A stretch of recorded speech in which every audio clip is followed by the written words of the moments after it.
South ఇండియాలోనే biggest sorry store మన Varahi silks మన విజయవాడ ఎంజీ రోడ్ లో ప్రారంభం. 1988 చిరంజీవి కెరియర్ దివ్యంగా వెలిగిపోతున్న సమయం. రోజుకు 4 షిఫ్ట్లు పనిచేస్తున్న, కొత్త డేట్లు ఇచ్చే పరిస్థితి లేదు. వెయిటింగ్ ఉన్న దర్శక నిర్మాతలు లిస్టు పెరిగిపోతుంది. కానీ మంచి కథలు వస్తే వదులుకోవడానికి సుప్రీం హీరో ఇష్టపడటం లేదు. ఈ టైంలో కన్నడలో విడుదలైన నానే రాజా మంచి విజయం సాధించింది. రవిచంద్రన్ హీరోగా, అంబరీష్ ప్రధాన పాత్రలో రూపొందిన ఈ చిత్రం కమర్షియల్ గా పెద్ద సక్సెస్ అయింది. నటుడు సత్యనారాయణ ముందు డబ్బింగ్ చేద్దాం అనుకున్నారు. స్వంత బ్యానర్ రమా ఫిలిమ్స్ మీద కాకుండా ఇంకో చిన్న సంస్థ స్థాపించి దాని ద్వారా అనువాదాలు చేయాలనుకున్నారు. ఒరిజినల్ వర్షన్ లో పోలీస్ గా నటించిన అంబరీష్ పాత్రను చిరంజీవితో రీషూట్ చేస్తే బాగా ఆడుతుందని ఆయన నమ్మకం. వెళ్లి కలిశారు. నానే రాజా చూసిన చిరుకి రవిచంద్రన్ పాత్ర విపరీతంగా నచ్చేసింది. నెగటివ్ షేడ్స్ ఉన్నప్పటికీ అనుకోకుండా జరిగిన తప్పుల వల్ల నేరస్తుడిగా మారే అతని సంఘర్షణలో పర్ఫార్మెన్స్ కు స్కోప్ ఉందని గుర్తించారు.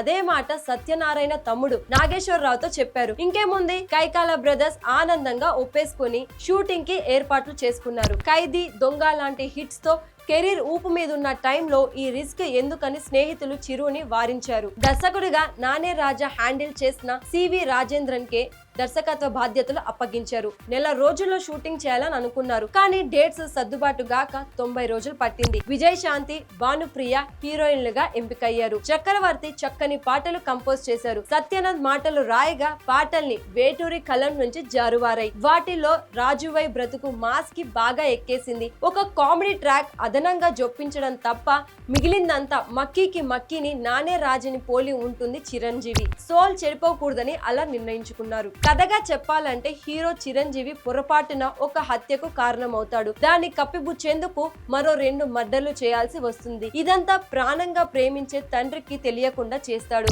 అయితే చివరికి ఆయనకి నిజం తెలిసే సమయానికి జన్మనిచ్చిన వాడి చేతుల్లోనే చిరంజీవి కన్నుమూయడంతో కథ ముగుస్తుంది. బాగా ఇష్టపడి చేసిన క్యారెక్టర్ కావటంతో చిరంజీవి తన పాత్రకి 100% న్యాయం చేశారు.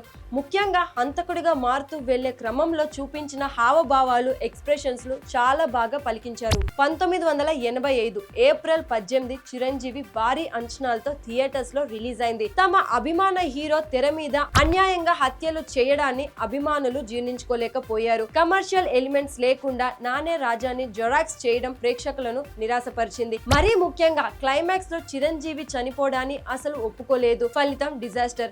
అదే నెలలో విడుదలైన శోభన్ బాబు జాకీ, బాలకృష్ణ భలే తమ్ముడు, కేఎస్ఆర్ దాస్ అర్ధరాత్రి హత్యలు, కమల్ హాసన్ కిలాడి కూడా ఫ్లాప్ కాగా పెద్ద హైప్ లేకుండా వచ్చిన అర్జున్ మా పల్లెలో గోపాలుడు సూపర్ హిట్ కావడం విశేషం. ఇమేజ్ రిస్క్ గా పెట్టి నెగిటివ్ పాత్రలు చేస్తే జనం అంత సులభంగా ఒప్పుకోరని తర్వాత కూడా రుజువయింది.